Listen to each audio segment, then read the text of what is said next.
Alors nous allons continuer donc prière numéro 2.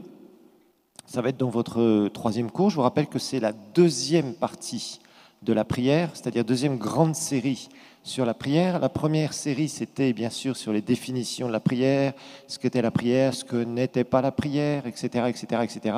Donc vous avez compris les premiers principes, ce que Jésus enseignait aussi au début des évangiles, pendant les évangiles, au milieu, et puis juste avant qu'il ne meure et qu'il ne ressuscite dans cette fameuse dernière soirée où il a parlé avec ses disciples. Et il leur a donné vraiment les choses de la Nouvelle Alliance, les privilèges extraordinaires de la Nouvelle Alliance. Alors, dans cette série qu'on a commencée la dernière fois sur la prière numéro 2, eh bien, nous allons étudier les différents types de prières. Alors, on va reprendre notre texte de référence. Rappelez-vous, notre texte de référence ici, c'est Éphésiens 6, 18. Éphésiens 6, 18, c'est le texte que nous allons utiliser régulièrement parce que ça nous montre, faites en tout temps ou à la bonne saison, prenez au bon moment, par l'esprit, c'est-à-dire vous sentez dans votre cœur, et aussi par l'esprit, parce qu'il y a des prières dans l'esprit, toutes sortes de prières. C'est là où nous avons découvert qu'il y a des différentes sortes de prières et de supplications. On verra ce que c'est que la supplication. Veillez à cela avec une entière persévérance et priez pour tous les saints. Donc ici, nous avons un verset qui nous donne beaucoup de généralité sur la prière, et particulièrement qui nous montre que dans la prière, il va y avoir différents types de prières. Il va y avoir des prières dans l'esprit aussi, bien sûr, et aussi qu'on ne peut pas utiliser n'importe quelle prière pour faire n'importe quoi. Souvent, c'est malheureusement ce que les gens font. Ils prennent une prière comme ça, ils prient, et puis ils disent Dieu fait ceci, Dieu fait cela, agis, etc., etc. Ce n'est pas comme ça que ça marche. Chaque type de prière, nous sommes en train de les étudier. Nous avons vu un premier type de prière, la prière de dédication, de recherche et de soumission de la volonté de Dieu. Eh bien, chaque type de prière va avoir ses règles. Il y a une utilisation, il y a des raisons pour lesquelles on va utiliser ce type de prière. Et puis, on utilisera un autre type pour autre chose. En fait, chaque besoin ou chaque chose qu'on veut faire dans la prière, dans notre relation avec Dieu, va faire qu'on va utiliser un type de prière ou un autre type de prière. Ça sera donc notre choix. Okay ? Alors, quand on a regardé un petit peu ce qu'était notre relation avec le Seigneur, on a vu qu'il y a des moments où on va louer Dieu, on va adorer Dieu. On sait, prière, louange, d'adoration. Okay. On sait aussi qu'il y a des moments où on ne sait pas exactement la volonté de notre Dieu. Alors, qu'est-ce qu'on fait ? On va prier un certain type de prière.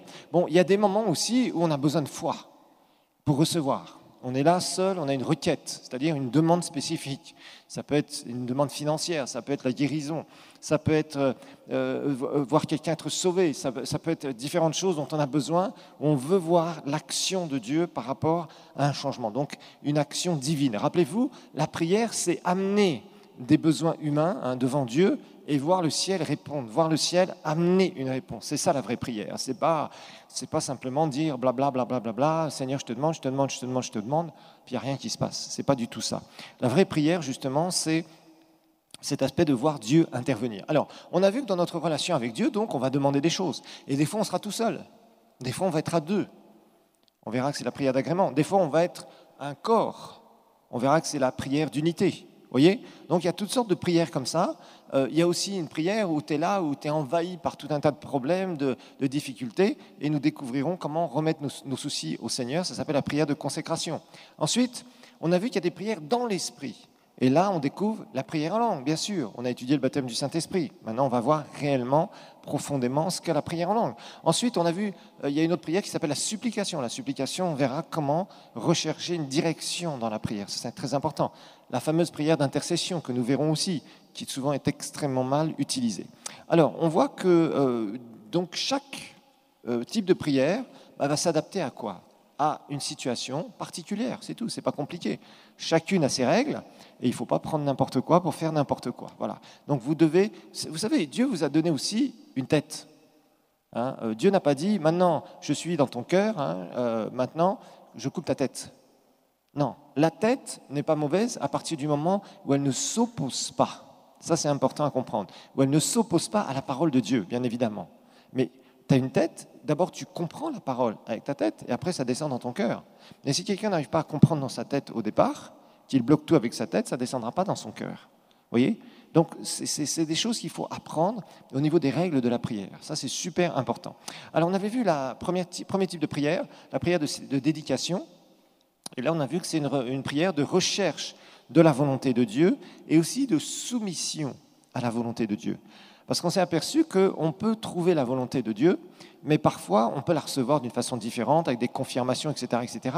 Mais aussi souvent, on va se retrouver avec les étapes de la volonté de Dieu. Et ça, c'est quelque chose sur laquelle on voit beaucoup de chrétiens déraper parce qu'on ne comprend pas. Au début, on ne comprend pas comment ça marche. Alors, je reçois, le Seigneur m'a dit, je fonce. Ok, c'est bien.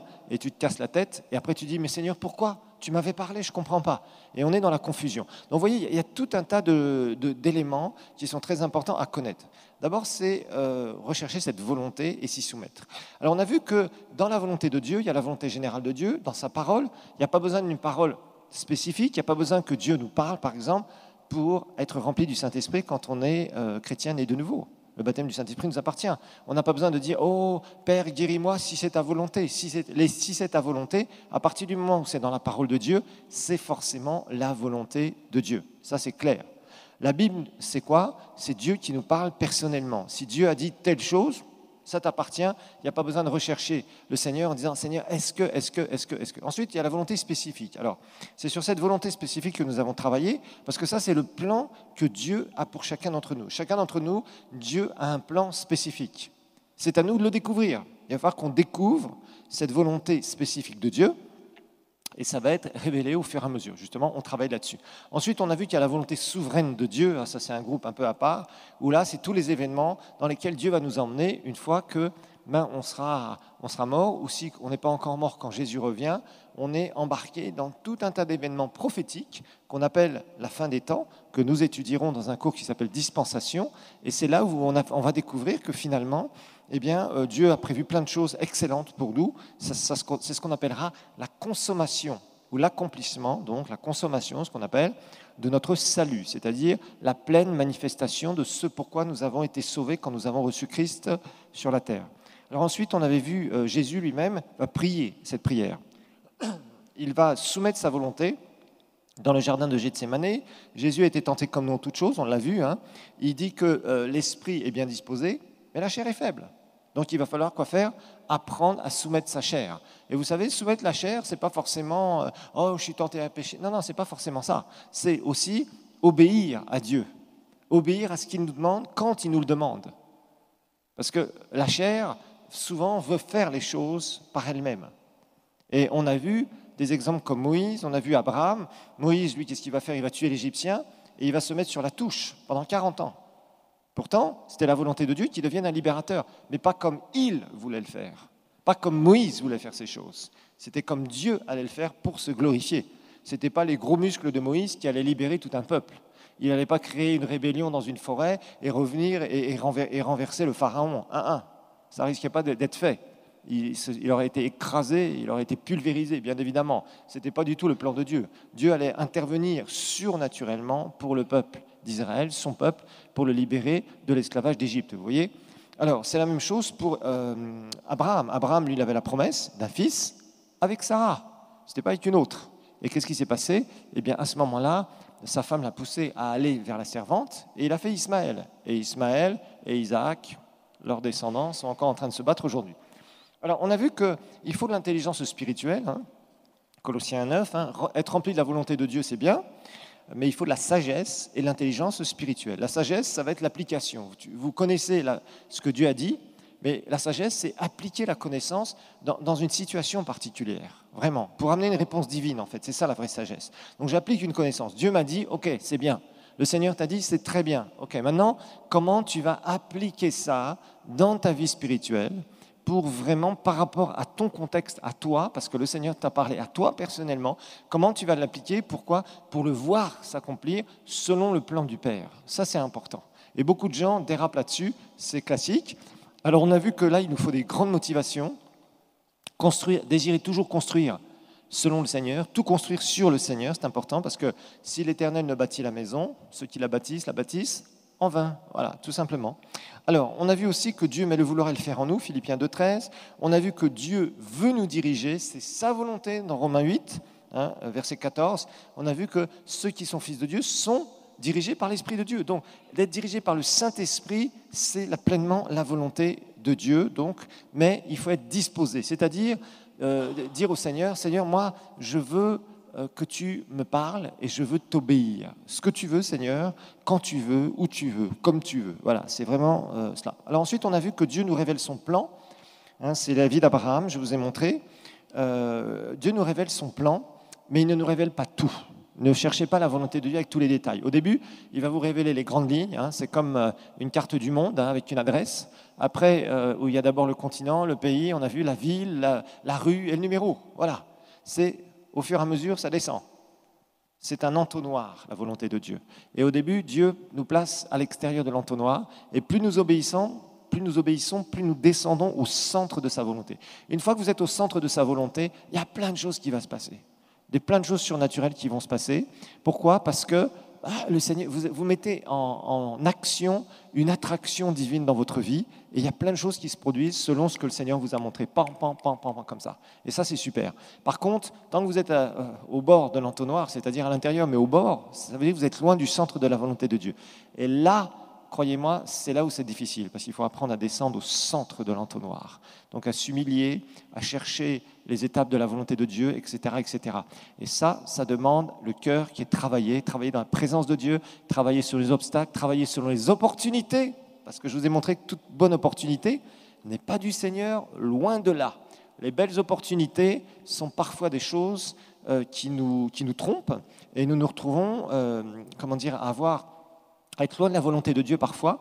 Il y a de belles opportunités qui peuvent se présenter. Mais attention, toute opportunité ne vient pas du Seigneur, loin de là. Parfois, c'est le diable qui met un piège devant nous, d'autres fois, c'est la chair. Donc, il faut faire attention.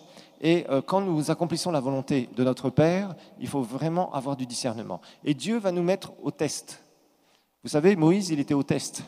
Il avait cet appel qui brûlait en lui, et il a assassiné un Égyptien et l'Hébreu, qu'il a rencontré le lendemain, il a dit « Tu veux me tuer aussi comme tu as tué l'Égyptien hier ?» Alors là, le Moïse, il a fui. Il s'est dit « Je suis découvert. » Et il s'est dit « Là, j'ai fait une gaffe. Qu'est-ce que je vais faire ?» Il savait que Pharaon allait l'attraper et que ça allait marcher très, très mal pour lui. Donc, vous voyez, et Dieu va nous tester. Et des Ismaël, on en fera, entre guillemets. Vous comprenez ce que ça veut dire, faire un Ismaël? Ça veut dire faire quelque chose selon tes façons de faire. Tu peux connaître le plan de Dieu, mais si tu veux faire selon tes façon de faire, tu vas te tromper. Il y a un temps de Dieu, il y a des étapes, c'est comme un navigateur, c'est comme quelqu'un qui va d'un endroit à un autre en voiture, il y a des étapes. On passe par des villes, on passe par des points de repère, etc., etc., etc. C'est la même chose dans la volonté de notre Père. Il peut te révéler des grandes choses, il va te révéler au départ sa volonté en global, et après ce que le Seigneur va te demander, c'est d'obéir. Quand tu obéis, il t'en révèle un peu plus, tu obéis encore, il t'en révèle un peu plus, tu obéis encore, il t'en révèle, il t'en révèle, il t'en révèle de plus en plus, et là tu rentres, c'est exactement ce que la vie d'Abraham représente. Voilà, nous allons étudier le deuxième type de prière, c'est la prière de la foi. La prière de la foi. Alors on en avait déjà parlé dans les leçons sur la foi numéro 1, mais je vous avais dit, et je dois vous dire que nous allons revoir un certain nombre de choses que nous avons vues, mais en même temps, nous allons compléter toute cette connaissance que nous avons reçue sur foi numéro 1, et on va aller plus loin. Alors, la prière de la foi, on va regarder Jacques chapitre 5, versets 14 et 15. Jacques 5, 14 et 15, la prière de la foi. Jacques chapitre 5, versets 14 et 15. C'est là où nous allons découvrir qu'il existe, bibliquement parlant, une prière de la foi. Jacques 5, 14 et 15. Quelqu'un parmi vous est-il malade, qu'il appelle les anciens de l'Église, et que les anciens prient pour lui en loignant d'huile au nom du Seigneur. Vous vous rappelez ce que c'est que les anciens ? Les anciens, ce n'est pas des personnes qui sont dans le ministère pastoral, mais c'est des personnes qu'on met, quand par exemple il y a une nouvelle église qui démarre, on va mettre un certain nombre de gens, si on n'a pas de pasteur, qui s'occupent de l'église, qui vont s'occuper de l'église. Ces anciens, ce sont des personnes, vous vous rappelez, qui ont certaines qualités, dont savoir enseigner la parole de Dieu, des gens qui ont une certaine maturité, qui sont assez établis dans la vie, qu'on a repéré, qui ont certaines qualités morales, etc., que l'on met et en attendant que quoi? Bon, en attendant qu'on ait un pasteur ou un qui va prendre la suite de l'Église, ou alors éventuellement des personnes qui, souvent c'est ce que Dieu a fait, Dieu va mettre une onction sur un ancien au bout d'un moment, parce qu'il voit sa fidélité, et à ce moment-là, il commence à entrer dans son ministère, dans le ministère pastoral. Alors, qu'il appelle les anciens de l'Église, que les anciens prient pour lui en loignant d'huile au nom du Seigneur, verset 15. La prière de la foi. Regardez bien cette expression ici. Si vous avez des Bibles, entourez cette expression, ça vous rappellera quand vous méditez personnellement. La prière de la foi sauvera ou délivrera le malade, et le Seigneur le relèvera, le guérira, si vous préférez. S'il a commis des péchés, il lui sera pardonné. Alors, on voit ici qu'on parle de la prière de la foi. Donc, il existe bien une prière de la foi. Voilà, ça c'est clair, il existe bien une prière de la foi. Alors, Jésus va, dans Marc 11, un texte que nous avons déjà étudié, mais que nous allons réétudier brièvement maintenant. Dans Marc 11, Jésus nous donne les règles de cette prière de la foi. Marc 11, vous vous rappelez que Marc 11, nous l'avions étudié dans foi numéro 1. C'est un passage que nous avons étudié, que nous étudions encore maintenant et que nous étudierons encore dans le futur. Pourquoi? Parce qu'on a besoin de ce passage. Ce passage est vraiment très, très précieux. C'est un des passages les plus puissants concernant vraiment les détails à propos de la foi, comment ça marche, etc., etc. Alors, je vous rappelle que dans Marc 11, à partir du verset 12, on ne va pas tout relire, et jusqu'au verset 24, eh bien, la parole de Dieu va nous enseigner un certain nombre de choses à propos de la foi, à propos de l'exercice de la foi, à propos de la prière de la foi, et à propos aussi, horizontalement, comment proclamer sa foi. Voilà. Donc on sait que Jésus est là, il a faim, il passe devant un figuier, vous vous rappelez, et il va maudire ce figuier. Regardons verset 14. Il prit la parole et il dit au figuier, que jamais personne ne mange de ton fruit, et ses disciples l'entendirent. Ok, verset 20. Entre-temps, Jésus va à Jérusalem, il se fâche dans le temple. Verset 20. Le matin, en passant, les disciples virent le figuier séché jusqu'aux racines. Verset 21. Pierre, se rappelant de ce qui s'était passé, dit à Jésus, Rabbi, regarde, le figuier que tu as maudit a séché. Verset 22. Jésus prit la parole et leur dit, ayez foi en Dieu. Vous vous rappelez ce que ça veut dire, ce texte? Je crois qu'on l'avait étudié, me semble-t-il. C'est littéralement ayez le même type de foi. Dans verset 22, s'il vous plaît. Revenez au verset 22. Merci. Ayez le même type de foi que Dieu possède. On sait que ça veut dire ça. Ayez le même type de foi que Dieu possède. Parce que Dieu, rappelez-vous, est un Dieu de foi. Dieu est un Dieu de foi, nous le savons. Comment Dieu a créé l'univers? Nous savons qu'il a créé l'univers à partir de rien et il a parlé. Il a parlé. On va regarder Hébreux 11, verset 3, et nous reviendrons au verset 23 et 24 de Marc 11. Hébreux 11, verset 3. C'est comme ça que Dieu crée les choses visibles, qu'il crée. C'est par la foi que nous reconnaissons que le monde a été formé ou créé par la parole de Dieu, en sorte que ce qu'on voit n'a pas été fait de choses visibles. Ça veut dire qu'on sait que la foi, c'est parler avec la parole de Dieu dans le cœur. On parle. Et qu'est-ce qu'on va voir? On va voir ces choses se manifester. Ça, c'est les principes de la foi.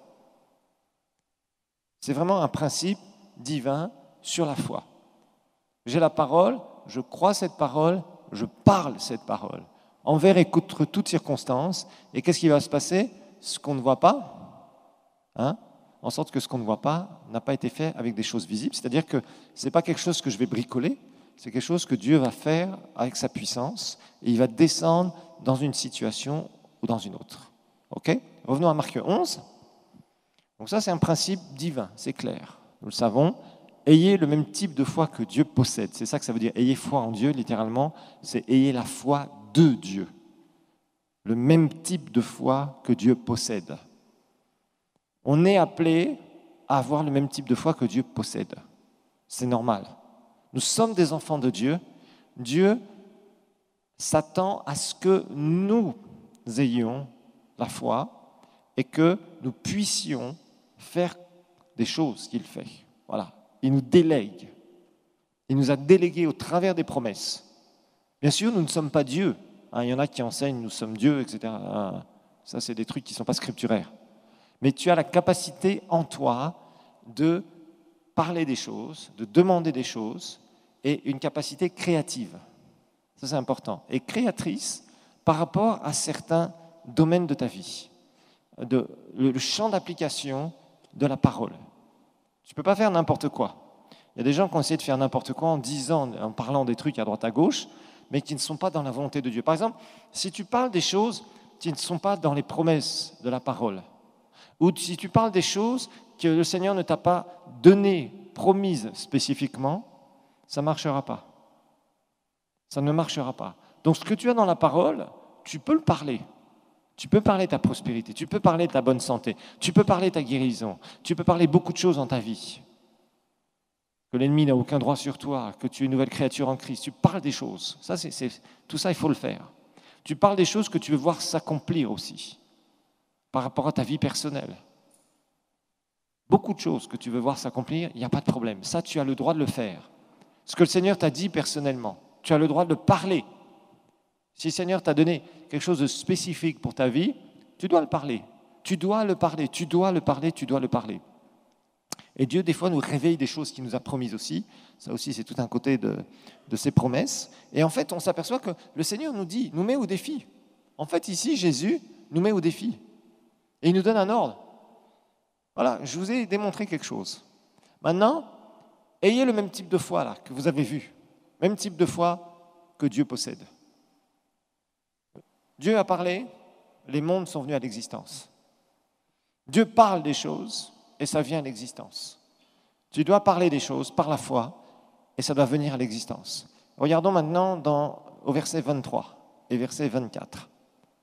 Marc 11. Je vous le dis en vérité, si quelqu'un dit, vous vous rappelez, on en a parlé dans foi numéro 1, à cette montagne, ôte-toi de là. Vous vous rappelez que Jésus ne nous dit pas de parler de nos problèmes, mais de parler à nos problèmes. Tu dois parler aux circonstances. Tu dois parler à l'ennemi en lui montrant que ce n'est pas toi qui vas bouger, mais c'est lui qui va bouger et dégager. Et c'est là où l'influence divine vient. Quand nous parlons la foi, il y a quelque chose qui bouge. Comment les anges sont impliqués, j'en ai aucune idée. La parole ne nous révèle pas dans chaque situation comment les anges bougent en notre faveur. Mais ils sont là pour nous. Ce sont des esprits qui sont là en faveur de ceux qui doivent hériter du salut. C'est nous. C'est ce que la Bible nous dit dans Hébreux. Donc ces anges, c'est eux qui vont agir. Quelle est la part directe du Saint-Esprit? Quelle est la part des anges? Je ne sais pas. La Bible ne nous révèle pas ces choses. On sait une chose, c'est que Dieu nous demande de marcher par la foi. La foi voit l'invisible. La foi, c'est quelque chose qui va t'amener à voir des situations transformées. Et il va falloir que tu apprennes à le faire. Et que tu grandisses dans cette prière. On va voir comment l'appliquer, bien évidemment. Alors, rappelons-nous que Jésus, donc si jette-toi dans la mer, s'il ne doute point en son cœur, rappelez-vous, mais qu'il croit que ce qu'il dit arrive, il le verra s'accomplir. Là, nous savons que c'est exercer notre foi horizontalement, rappelez-vous. Maintenant, verset 24, ça va être exercer notre foi verticalement, envers Dieu. Envers Dieu. C'est pourquoi je vous le dis, tout ce que vous demanderez en priant, croyez que vous l'avez reçu et vous le verrez s'accomplir.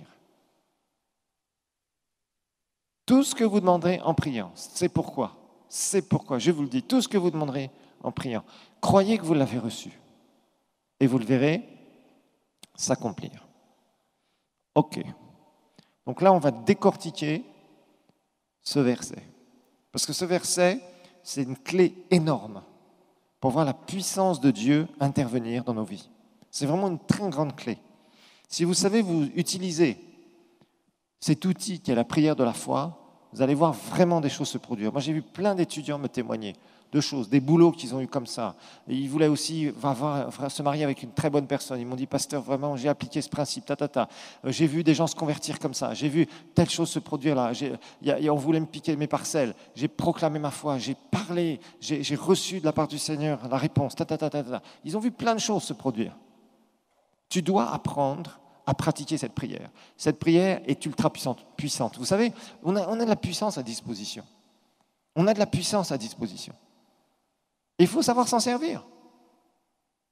Tu peux avoir un bel outil à la maison qui peut produire beaucoup de choses. C'est comme si chez toi, tu avais une superbe machine, je ne sais pas, par exemple, pour transformer, je ne sais pas moi, tel matériau en tel matériau, et que tu avais un grand marché potentiel. Et que tu laisses ta machine en disant, je ne sais pas m'en servir. Est-ce que ce ne serait pas du gaspillage? Bien sûr. Bien sûr. Tu as à ta disposition une machine qui potentiellement pourrait te générer beaucoup d'argent, et tu es là, tu te plains dans la vie, et tu ne sais pas te servir de la machine. Et tu es là en train de te lamenter. Ah, vraiment, la vie est difficile. Ah, il y a du chômage partout. Ah, il y a des problèmes financiers, etc. Et tu as une machine dans ton garage qui pourrait te produire beaucoup d'argent, et tu ne fais rien. Vous voyez, si on voit quelqu'un comme ça, on va dire, mais je ne sais pas moi, trouve des techniciens, trouve des gens, des ingénieurs qui vont t'expliquer comment faire marcher cette machine. Et apprends toi-même s'il le faut. C'est comme ça que tu ferais, normalement. Si tu ne le fais pas, ça veut dire que finalement, tu gaspilles ton potentiel. Et dans la prière de la foi, beaucoup de chrétiens gaspillent leur potentiel. On doit apprendre à utiliser cette puissante prière. C'est vraiment une puissante prière. La prière de la foi, quand elle est bien utilisée, il faut bien savoir l'utiliser. Elle est très, très, très puissante. Elle amène des choses absolument fabuleuses. Pourquoi? Parce que la foi ne peut pas échouer. La foi n'échoue pas. Quand tu fonctionnes dans la foi, tu ne peux pas échouer. Tu peux être dans les pires situations. Quand tu fonctionnes dans la foi, il n'y a rien qui pourra te toucher. Rien ne pourra aller contre toi. Tu vas sortir vainqueur de toutes les situations. C'est obligatoire. Ça, c'est la foi. Dans la foi, tu ne peux pas échouer. C'est impossible d'échouer quand tu es dans la foi.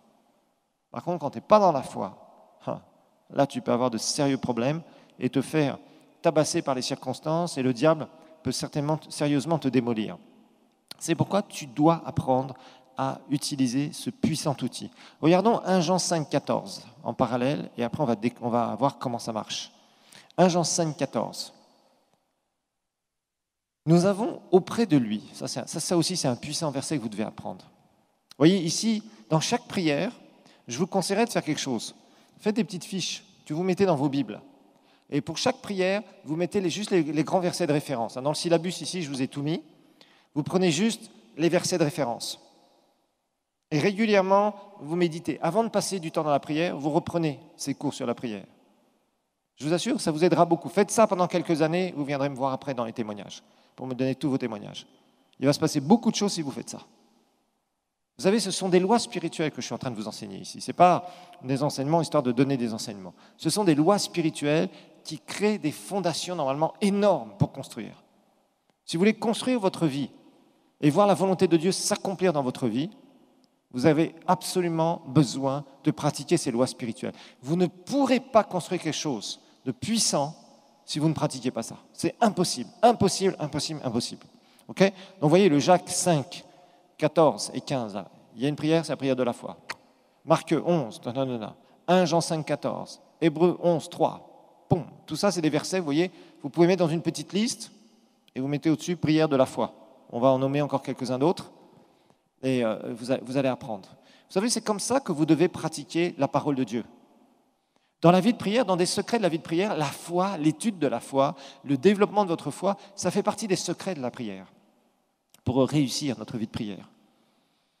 Si quelqu'un ne veut pas étudier la foi et ne pratique pas la foi, il échouera dans sa vie de prière. C'est obligatoire. La foi joue un immense rôle dans beaucoup de domaines, dans beaucoup de prières, d'une manière ou d'une autre. Donc c'est quelque chose, vous ne pouvez pas passer à côté, ne faites pas d'illusions. Si tu ne connais rien au début, ne t'inquiète pas, j'étais dans la même barque. J'étais un gros incrédule quand je me suis converti, j'ai eu du mal. Vraiment, j'ai eu beaucoup de mal. Tout était dans ma tête. J'avais une tête comme ça et j'avais un cœur comme ça. Et j'avais vraiment du mal. Je priais et dans ma tête, plein de choses se passaient. J'avais très, très, très peu de résultats. J'étais très frustré. Pendant des années et des années et des années. Donc vous avez la chance d'entendre des bons enseignements. Moi, je n'avais pas ces enseignements-là. Donc vous avez la chance d'entendre des bons enseignements. Mettez-les en pratique. Faites-en des principes de vie. Vous allez voir beaucoup de résultats et rapidement. Alors 1 Jean 5,14, nous avons auprès de lui cette assurance. Rappelez-vous, la foi est une ferme assurance. Que si nous demandons quelque chose, ok, selon sa volonté. Tu demandes quelque chose, tu fais une prière de requête. Selon sa volonté. Oh, on rentre vraiment là dans les promesses de Dieu. Ok. Verset suivant. Et si nous savons qu'il nous écoute, d'abord, si on demande quelque chose selon sa volonté, il nous écoute. Et si nous savons qu'il nous écoute, quelque chose ou quoi que ce soit que nous demandions, nous avons cette certitude que nous possédons la chose que nous lui avons demandée. À partir du moment où tu demandes quelque chose à ton Père dans sa volonté, il t'écoute. Pourquoi? Parce que tu es son enfant. Et quand tu marches dans la foi, tu as cette assurance que ce que tu lui as demandé, ça t'appartient. Tu vas me dire, oui, mais je ne le vois pas encore. Hey, la foi, c'est quoi? C'est proclamer ce que tu ne vois pas encore. C'est tout. C'est ça la foi. Sinon, tu n'as pas besoin de foi. Si tu vois quelque chose devant tes yeux, est-ce que tu as besoin de dire, oh, je crois, je crois, je crois? Non, sinon tu as la foi de Thomas. Ou si tu es une dame, c'est que tu as la foi de tomate. Soyons clairs. Tu ne peux pas dire « je crois en quelque chose que je vois ». En tout cas, ce n'est pas la foi biblique, nous le savons, nous l'avons étudié. Tu as simplement besoin d'apprendre à fonctionner dans l'invisible. Et ça, quand tu commences à goûter la foi vraiment, des fois ça fait peur. Hein. Parce que des fois tu as une telle assurance de quelque chose, que quelque chose va se produire, que tu dis « waouh ». Et d'autres personnes autour de toi peuvent être complètement paniquées, tous par terre. Et tu dis non, je sais le résultat. Je sais. Et les gens te disent, mais t'es complètement fou. Non, non, je sais. Et les gens le voient après, ils disent, ah. Ils sont comme ça, ils disent, waouh, toi, tu as vraiment un Dieu. Oui, oui, c'est comme ça que les inconvertis viennent au Seigneur. Certains, vous êtes venus comme ça au Seigneur parce que vous avez vu quelqu'un, un chrétien, qui a marché dans la foi. Et vous étiez choqués. Oh, avec tout ce par quoi tu es passé, oh, toi, tu as vraiment un Dieu. Et là, ils se sont ouverts et tu as commencé à témoigner. Et ils ont dit, waouh, et ils ont reçu Jésus. Tu as reçu Jésus. C'est comme ça. La foi va être quelque chose d'assez étonnant. Alors, comprenez bien, quand nous prions la prière de la foi, hein, on reprend Marc 11, 24, c'est un aller-retour. Qu'est-ce que je veux dire par là? La foi, ce n'est pas un ticket de réfugié sans retour. La foi, c'est aller-retour. La prière de la foi, c'est quoi? Je suis un être humain, né de nouveau, avec des promesses, avec des droits en Christ. J'ai un droit de me présenter devant mon Père au nom de Jésus, un droit légal. Je prie mon Père qui est dans le ciel. Qu'est-ce que j'attends? Qu'il prenne ma requête et qu'il envoie la réponse sur la terre. Oui ou non? C'est bien ça. Un exaucement de prière, c'est bien un aller vers le ciel, prière, retour, Dieu envoie la réponse. Quand nous avons été sauvés, nous étions sans droit, sans rien, nous avons crié à Dieu, nous nous sommes mis dans les conditions des promesses de Dieu. On dit, Seigneur, sauve-moi de mon péché, pardonne-moi, Seigneur, et sauve-moi. On a fait ça, qu'est-ce qui s'est passé? On a envoyé notre requête au ciel, et Dieu a répondu en nous pardonnant et en nous sauvant. Le jour où tu as été baptisé du Saint-Esprit, tu as eu un aller-retour. Le jour où tu as demandé telle et telle et telle chose, tu as eu un aller-retour. Donc voyez la prière de la foi comme quelque chose que vous allez demander à votre Père, un aller. Il reçoit cette requête, il nous écoute si nous demandons quelque chose selon sa volonté. On demande quelque chose selon sa volonté, il nous écoute. C'est 1 Jean 5, 14, on l'a vu, et 15. Maintenant, on ramène cette réponse dans notre vie. Voilà, c'est un aller-retour. Alors, maintenant, on va voir ce qu'implique la prière de la foi. Alors, là, notez que la prière de la foi implique un certain nombre de choses. La prière de la foi implique un certain nombre de choses.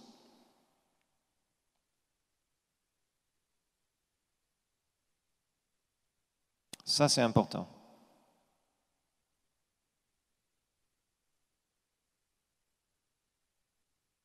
Alors d'abord, il faut demander quelque chose de spécifique. Numéro 1, demander quelque chose de spécifique, de précis. C'est une requête.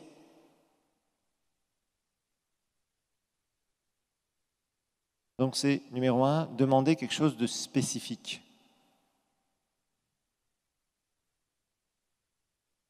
C'est une requête.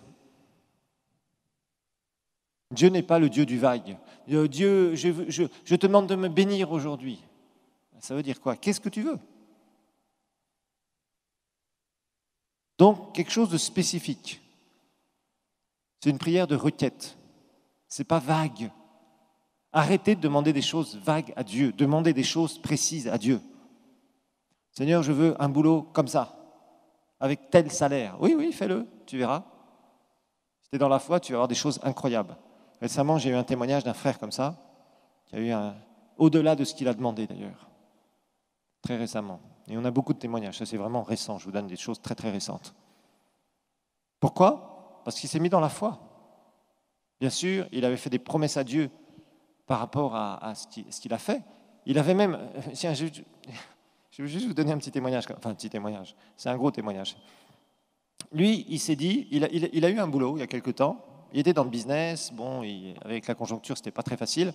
Et après, il a postulé pour un boulot. Il a commencé à avoir un boulot qui était, on pourrait dire pour ici, c'était même un très bon boulot.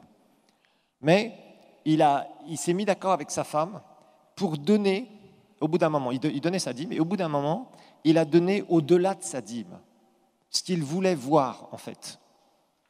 Et il a commencé à donner beaucoup plus que sa dîme, en disant, je donne la dîme de mon futur poste, de mon futur salaire. Et il était dans la foi. Au début, ce n'était pas facile. Et d'un seul coup, plein de choses se sont débloquées pour lui. Il a reçu plein d'argent en dehors de qu'il n'attendait pas, etc., etc. Et il n'a pas eu le poste pour lequel il avait postulé. Il a eu beaucoup mieux que ça. Mais beaucoup, beaucoup mieux que ça. Pourquoi? Parce qu'il a fonctionné dans la foi. Quand vous fonctionnez dans la foi, quand vous agissez dans la foi, vous prophétisez votre résultat. C'est ça que beaucoup de chrétiens n'arrivent pas à comprendre. Quand tu agis dans la foi, tu prophétises ton résultat. Mais beaucoup de gens disent non, une fois que j'aurai ça, alors je ferai ça. Non, ça ne marche pas comme ça. Ça ne marche pas comme ça. Et lui, il fonctionnait dans la foi. Il a dit non, non, non, moi je veux financer le royaume de Dieu.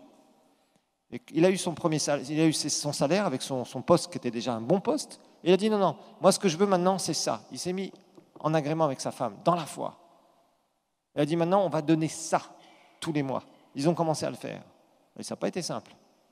Quelques temps après, il était là-haut.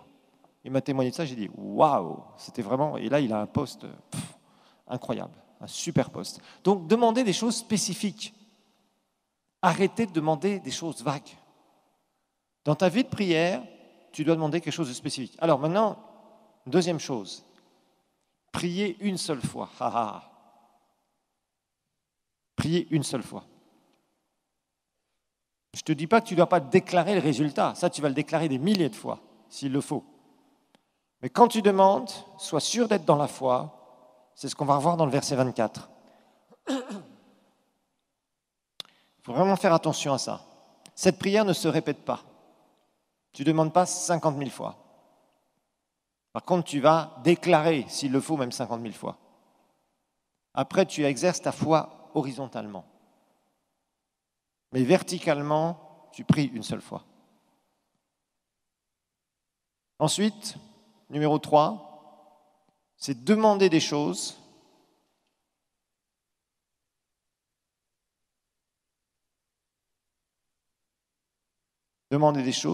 qui nous sont promises dans notre héritage en Christ, c'est-à-dire des choses de la parole en Christ, écrites, la parole écrite. Donc demander des choses qui nous sont promises dans notre héritage en Christ.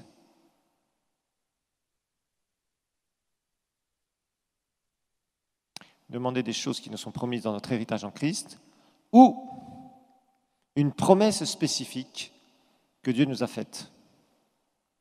Ou une promesse spécifique que Dieu nous a faite. Donc demander des choses qui nous sont promises dans notre héritage en Christ, ou une promesse spécifique que Dieu nous a faite.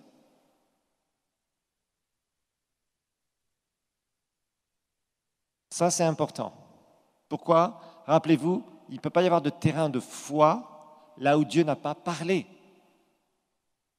Tu ne peux pas essayer de croire là où Dieu n'a pas parlé. C'est là où beaucoup de gens se trompent. Quand Dieu ne t'a pas parlé spécifiquement, ou tu n'as pas quelque chose dans la parole qui est clair, tu ne peux pas avoir un terrain de foi. Je déclare que je suis un grand prophète des nations. Il y en a qui font ça. Tu ne peux pas te déclarer un ministère. Par exemple, ça, vous voyez, ça c'est une bêtise qu'on voit. Des gens qui se déclarent, qui se mettent des titres en proclamant des choses. Si Dieu leur a jamais dit ça, ça ne se passera jamais. Et même, ce sont des choses que tu reçois. Et après, tu peux les parler, effectivement, en disant, voilà, le Seigneur m'a oint pour ça. Mais c'est déjà fait. Ce n'est pas quelque chose que tu reçois par la foi. Le ministère ne se reçoit pas par la foi, vous l'avez vu. C'est une approbation divine. Ce n'est pas quelque chose que tu peux essayer de bricoler en disant, je reçois ça, je le déclare, que je suis ceci, que je suis cela, si Dieu ne t'appelle pas au ministère. Ça n'a aucun sens. Et malheureusement, il y a des gens qui le font. Il y en a beaucoup d'ailleurs. Je déclare que j'ai une prophétie. Non. C'est le Seigneur qui donne les dons. Il donne selon sa volonté, bien évidemment. Là, vous voyez, c'est conditionné à la volonté de Dieu. Alors, il y a aussi une chose, c'est qu'il y a des gens qui parfois essayent de s'approprier une parole que d'autres ont reçue, par exemple. Il y a des gens, chacun d'entre nous ici, on a des promesses différentes. Tu ne peux pas réclamer une promesse que ton frère ou ta sœur a reçue. Une promesse spécifique, bien sûr. C'est à toi de recevoir ta promesse. Le Seigneur va te parler si tu cherches sa volonté. Et après, qu'est-ce que tu fais? Tu crois et tu déclares. Et tu reçois. Alors revenons au verset 24 de Marc 11.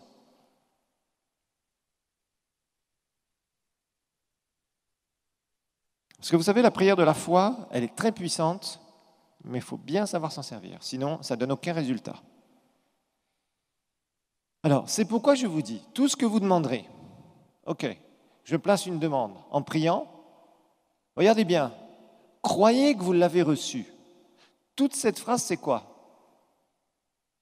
Elle dit, croyez, c'est-à-dire, ça c'est quelque chose que, c'est quelque chose où je continue à croire, que j'ai reçu. Regardez bien ici le j'ai reçu. J'ai reçu. Vous l'avez reçu. Ça, c'est au passé. Donc, je dois croire, j'ai prié, j'ai demandé à mon Père, dans le nom de Jésus, je dois croire que je l'ai déjà reçu. Je le reçois quand? Quand je prie.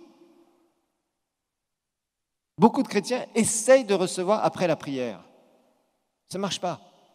Et souvent, c'est parce qu'ils ne sont pas dans la foi quand ils demandent. Rappelez-vous, on l'a vu dans foi numéro 1, la partie la plus difficile, c'est de motiver sa foi avant de demander. Ce n'est pas de demander Père, au nom de Jésus, je te demande ça. Ça, c'est facile. Tout le monde a une bouche. Si tu connais vraiment comment prier, ce n'est pas compliqué. Par contre, la difficulté que tu vas avoir, c'est d'être d'abord dans la foi. C'est ça sur quoi tu dois travailler d'abord. Parce que si tu te présentes devant le Père sans aucune foi, il ne va rien se passer. La Bible nous le dit d'ailleurs, on l'a vu.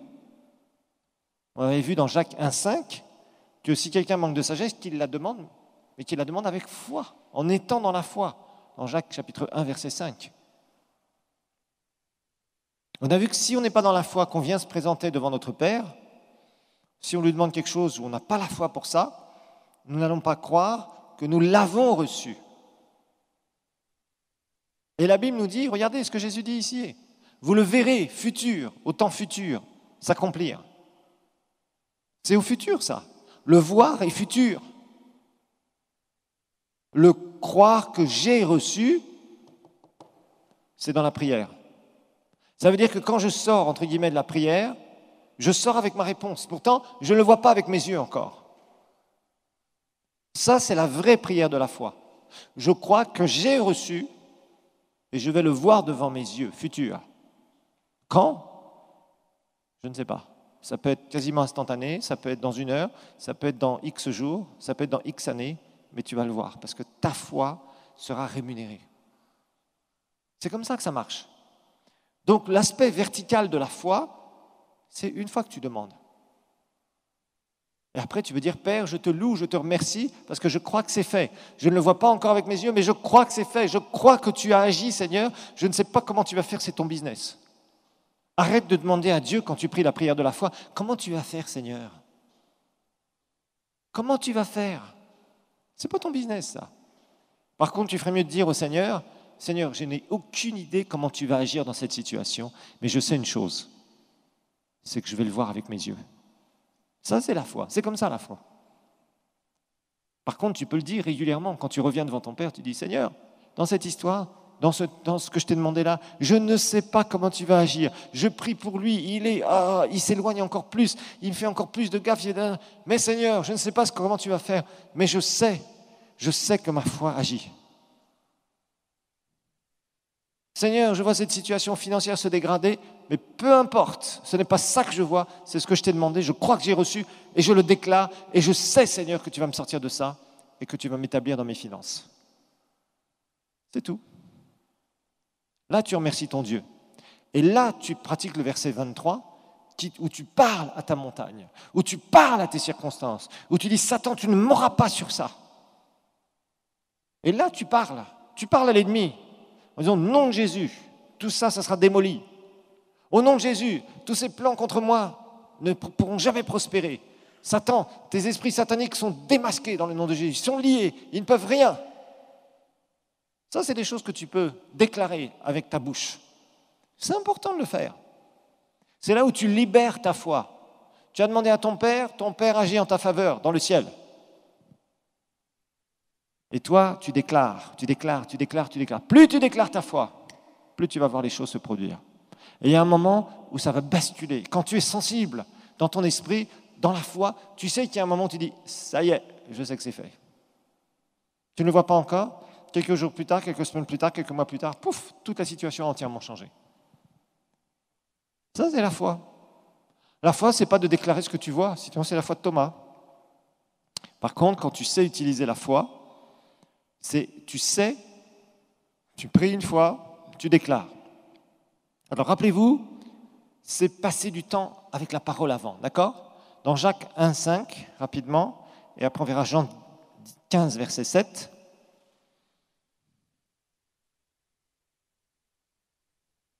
Jacques 1,5 nous dit, si quelqu'un d'entre vous manque de sagesse, qu'il la demande à Dieu, qui donne à tous simplement et sans reproche, elle lui sera donnée, verset 6. Non, verset 6, excusez-moi. Toujours Jacques 1, verset 6 aussi. Mais qu'il la demande avec foi. Rappelez-vous, avec foi ici, on l'avait étudié dans foi numéro 1, c'est en étant dans la foi. OK? Toujours passer du temps à préparer. Tu as une requête particulière. Prends ça avec soin, en disant, ça, je veux le voir s'accomplir dans ma vie. Ça, Seigneur, je veux le voir. Tu vas te mettre dans la foi, tu vas motiver ta foi, et tu vas prier et déclarer ta parole de Dieu. Tu reçois, quand tu pries, croyez que vous l'avez reçu, croyez, continuez à croire que vous l'avez reçu, et vous le verrez s'accomplir. Futur. Jean 15, verset 7.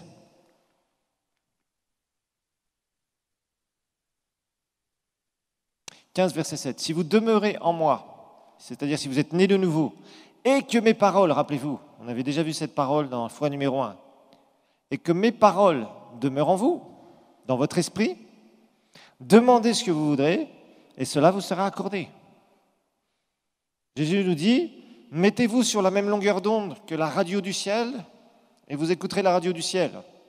Et la radio du ciel vous répondra. C'est tout. C'est pas compliqué, mais il faut pratiquer.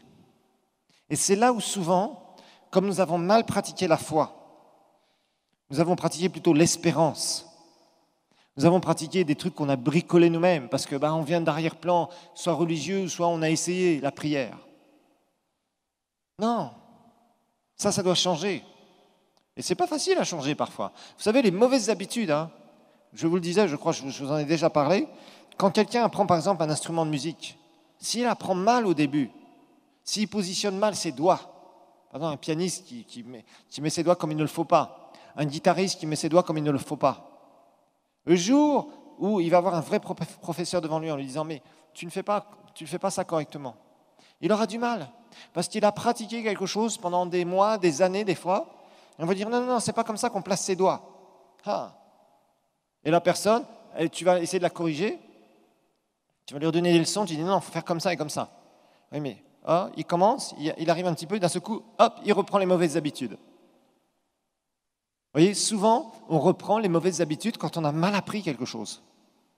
Il est plus facile d'apprendre correctement les lois du royaume de Dieu plutôt que d'avoir passé des années dans nos vies spirituelles à faire des choses qui ne portaient aucun fruit, mais qu'on avait l'habitude de faire, qui nous ont complètement anesthésiés spirituellement, et corriger ça. Ça prend du temps, mais faites-le.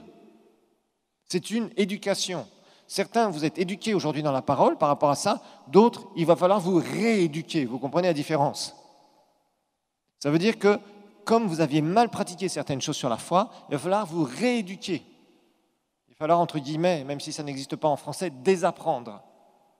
C'est-à-dire enlever les mauvaises mécaniques qu'on faisait, les mauvaises programmations sur la prière de la foi. Pourquoi faire? Pour revenir aux choses scripturaires, aux lois spirituelles qui vont porter du fruit. Parce que franchement, Dieu est capable de faire des choses incroyables quand nous avons la foi. Alors une autre chose aussi, bien sûr, dans la prière de la foi, c'est qu'il faut faire attention. Parce que plus vous avez des échecs dans la foi, plus ça va être difficile pour vous, à nouveau, de prier dans la foi. Donc, souvent, quand les gens sont dans l'échec par rapport à la prière, ils ont du mal. Ils ont du mal à retrouver les bonnes mécaniques de pensée. Parce qu'ils ont grandi tordus.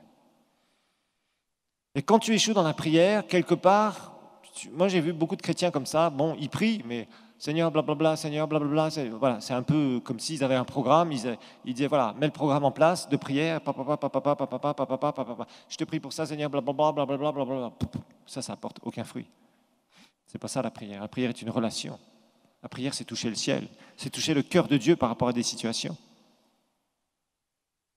Et c'est là où tu vois des trucs incroyables se produire. Et pour ça, il faut que tu te mettes dans la foi. Il faut que tu apprennes les bons principes. Il y a aussi une question de progression. Plus tu vis des exaucements, plus quand tu pries, tu as, je dirais, une assurance qui vient de plus en plus forte en toi. Et là, Dieu commence à t'utiliser. Il voit qu'il y a un canal qu'il peut utiliser. Et ça aussi, ne commence pas à vouloir prier la prière de la foi pour des trucs gigantesques, alors que tu as une toute petite foi. Non. Développe ta foi, prie par rapport à ça. Et tu vas voir Dieu agir. Et puis après, tu continues et tu demandes de plus en plus. Et c'est là où ta foi, tu vas commencer à l'utiliser et elle va devenir de plus en plus grande. Fais-le, apprends. On progresse dans la foi. On doit progresser dans la foi. Alors, pour qui est-ce qu'on peut prier la prière de la foi? Pour qui est-ce qu'on peut prier la prière de la foi?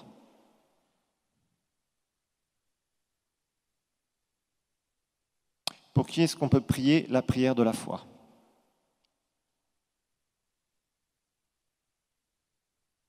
Alors, on peut prier la prière de la foi numéro 1 pour nous-mêmes, bien sûr.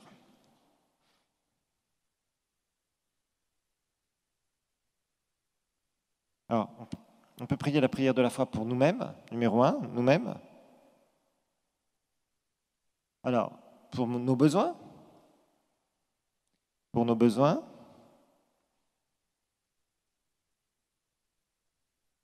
Donc ça peut être des besoins matériels, ça peut être des besoins spirituels.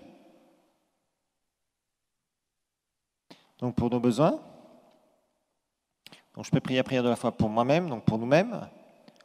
Pour nos besoins, à la fois spirituels, pour notre âme, donc aussi des besoins dans notre âme, dans notre corps, dans nos finances, dans nos relations.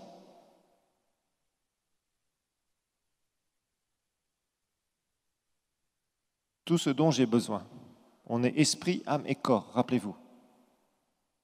Priez pour des besoins spirituels, si tu veux recevoir des choses spirituelles de la part du Seigneur.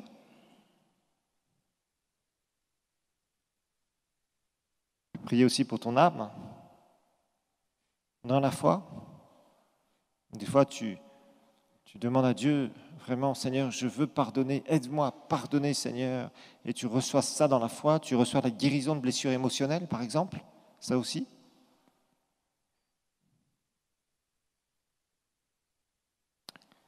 Dans ton corps, bien sûr, pour la guérison, pour la bonne santé divine.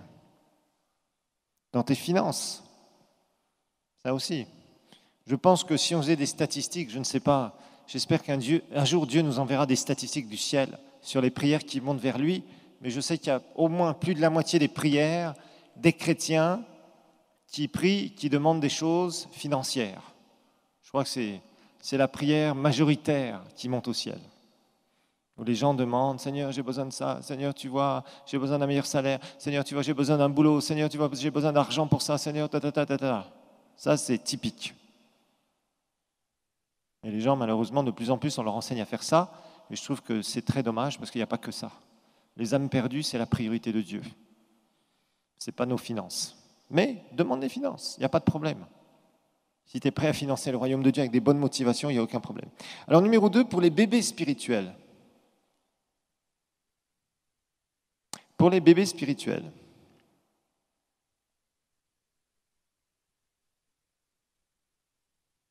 Alors là aussi, ça c'est particulier. Les bébés spirituels vont bénéficier de notre foi. Donc pour les bébés spirituels, ils vont bénéficier de notre foi.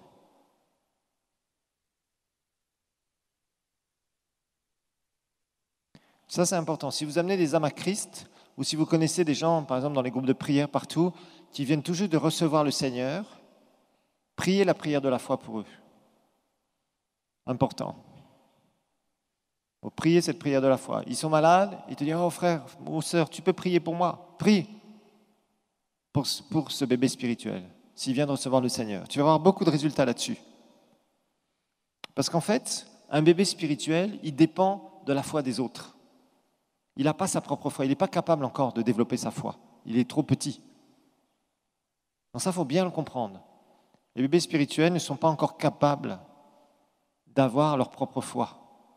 Donc ils sont portés par ceux qui sont plus mûrs, dont vous faites partie.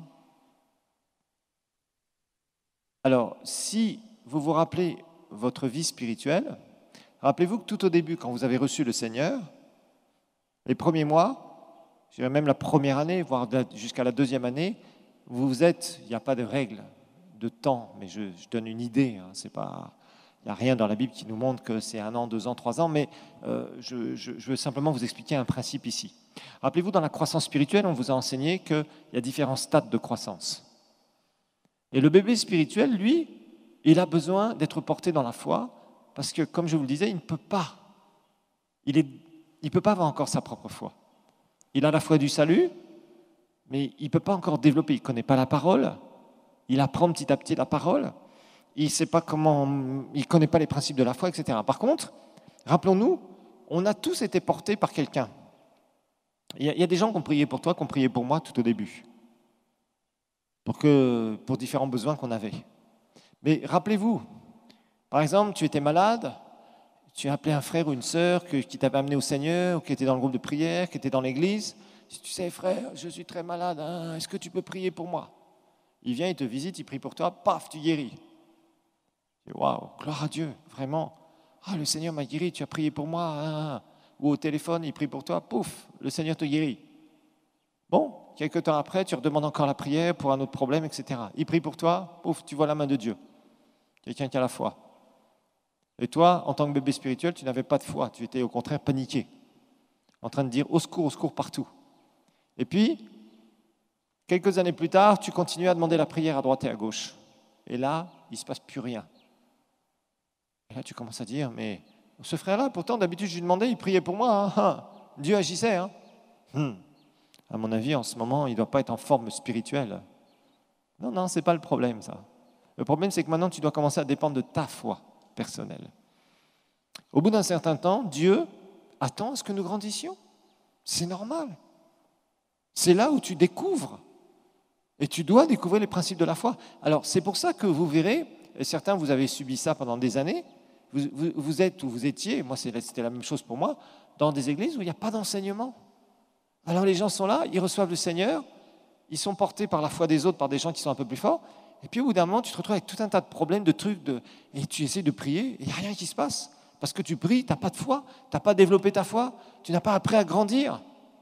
Et là, tu te retrouves dans des situations difficiles où tu ne vois pas Dieu. Alors après, tu commences à dire, est-ce que le Seigneur m'aime vraiment? Quand j'ai reçu Jésus, oh, j'étais bouillant pour lui. Maintenant, vraiment, avec tous les problèmes que j'ai. Ben oui, parle à tes problèmes, développe ta foi. Vous voyez, donc le bébé spirituel, lui, il va être porté par quelqu'un jusqu'à un certain temps.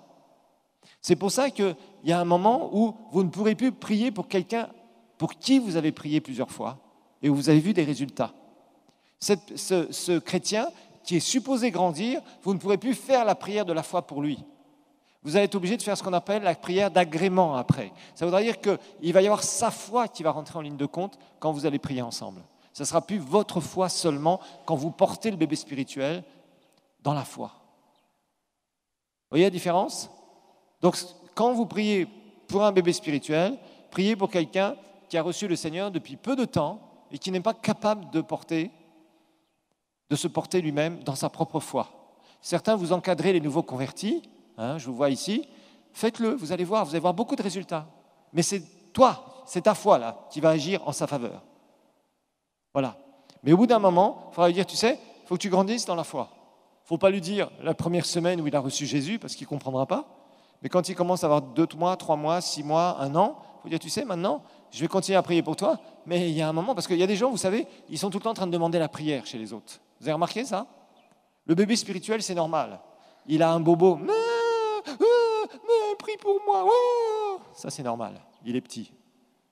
Tu dois compatir. Comme une maman qui est là et elle voulait dormir parce qu'elle a été réveillée 5 fois par son bébé. Elle peut enfin dormir. Et d'un seul coup, le gamin qui recommence à crier. Oh, c'est pas vrai. C'est normal. Tout à l'heure, il était bien. Aujourd'hui, il a bien mangé. Il a bien pris le sein. Il a bien pris son biberon. Et d'un seul coup, il fait une crise. Tu ne sais pas pourquoi. Puis 5 minutes après, il rigole. Oui, mais j'aimerais dormir. Vous voyez ce que je veux dire? Ça, c'est normal. C'est le bébé dans le naturel. Même chose, le bébé spirituel. Voilà. Le bébé spirituel, vous savez, il est très déstabilisé, etc. OK. Donc ça, c'est important.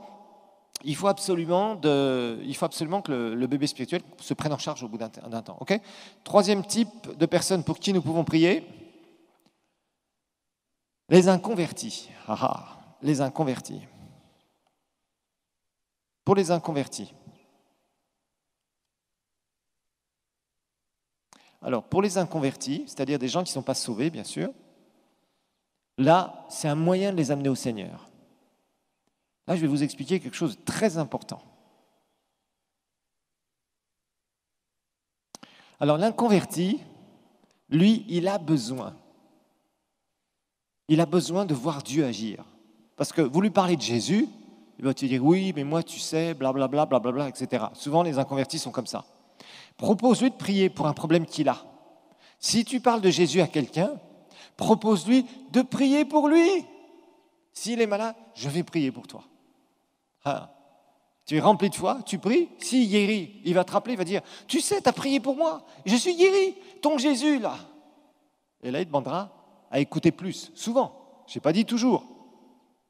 Il était au chômage, tu as prié pour lui, paf, il a un boulot la semaine d'après. Ça fait 3 ans qu'il est au chômage. Est-ce qu'il va dire que c'est par hasard? Non. Non, s'il est honnête, il va dire non. Il va dire vraiment, hey, tu as prié ton Jésus là, moi... vous voyez, donc soyez hardis. Tu pries des fois pour un problème de famille, pan, Dieu agit. Tu vas prier pour telle chose, pan, Dieu va agir. Vous voyez, l'inconverti a besoin de voir un signe de Dieu. Tu lui parles d'un Dieu invisible, tu lui parles de Jésus qui est dans ton cœur, qui t'a changé ta vie, et il dit, il est où ton Jésus? Tu l'as rencontré, tu lui as dit bonjour ce matin, tu as pris le petit déjeuner avec lui. Vous voyez, les inconvertis vont se moquer souvent. Mais là où tu vas le coincer, tu vas dire, est-ce que tu as un besoin particulier? Je vais prier pour toi. C'est pour ça que dans l'évangélisation, il y a la guérison des malades, il y a la libération des démoniaques. Quand les gens voient des signes comme ça, leur cœur est touché. Et là, ils disent, hey, là, on voit Dieu. Il y a quelque chose ici. Vous voyez, l'inconverti, n'hésitez pas à prier pour eux. Demandez-leur, est-ce que tu as un besoin particulier, même s'ils ne t'écoutent pas. S'il fait semblant de ne pas t'écouter, tu dis, moi je veux prier pour toi. Est-ce que tu veux que je prie? Rarement dans le monde, une personne dira, non, ne prie pas pour moi. Ça arrive, mais c'est rare. C'est un très bon moyen d'amener un inconverti au Seigneur. Je ne dis pas qu'il viendra à tous les coups. Alors, une autre chose aussi, c'est que quand tu pries pour un inconverti, souvent, vous savez, on prie pour des inconvertis, et il y a un certain nombre d'entre eux, on leur a parlé du Seigneur 50 fois, tout ça, ils refusent. Quand on prie dans la foi pour un inconverti, on ne peut pas le sauver. On ne peut pas déclarer « il va obligatoirement être sauvé ». Non, ça c'est clair. Puisque la volonté de l'homme rentre en ligne de compte pour le salut d'une personne. Par contre, quand tu pries pour un inconverti, tu demandes au Seigneur de le sauver, tu déclares à Dieu, Seigneur, je crois, je déclare son salut dans le nom de Jésus. Tu es en train de créer autour de lui une atmosphère. Rappelez-vous qu'un inconverti, c'est comme un drogué. C'est comme quelqu'un qui est ivre, qui descend d'une montagne en voiture. Il peut lui arriver de sortir du fossé rapidement ou de se prendre un arbre et de mourir. Un inconverti, Jésus dira, c'est un aveugle spirituel. Lorsque tu pries pour un inconverti et que tu parles la foi sur un inconverti, qu'est-ce qui se passe? Cela va créer une atmosphère autour de lui qui va lui donner une chance réelle de voir la vérité en Jésus. C'est ça que ça fait. Ça crée une atmosphère spirituelle autour de lui. Parce que notre foi crée une atmosphère spirituelle dans laquelle Dieu va pouvoir intervenir. Quand nous prions pour un inconverti, nous ne pouvons pas le sauver. Mais nous pouvons, au travers de notre foi, créer l'atmosphère. C'est pour ça que Dieu nous dit de prier pour les inconvertis. C'est pour ça que nous proclamons le salut. Nous, quand on fait des croisades ici, on proclame le salut dans le nom de Jésus. Pourquoi? Parce que quand nous allons dans le royaume des ténèbres, contre le royaume des ténèbres, qu'est-ce qui se passe? À ce moment-là, il va y avoir cette atmosphère qui est créée autour d'eux. Et des gens qui ne seraient jamais venus écouter l'Évangile viennent écouter l'Évangile. On voit de nombreux témoignages de gens qui disent « mais moi je passais là juste pour écouter ». Un ami m'a amené là, mais je ne voulais pas y aller. Au dernier moment, j'ai décidé d'y aller. Pourquoi? Parce que nos prières créent l'atmosphère pour que les gens soient sauvés. On ne va pas les sauver. Ça ne garantit pas leur salut. Mais ça crée l'atmosphère pour qu'ils puissent entendre l'Évangile et choisir entre la mort et la vie, entre le diable et Dieu, entre la mort éternelle et la vie éternelle.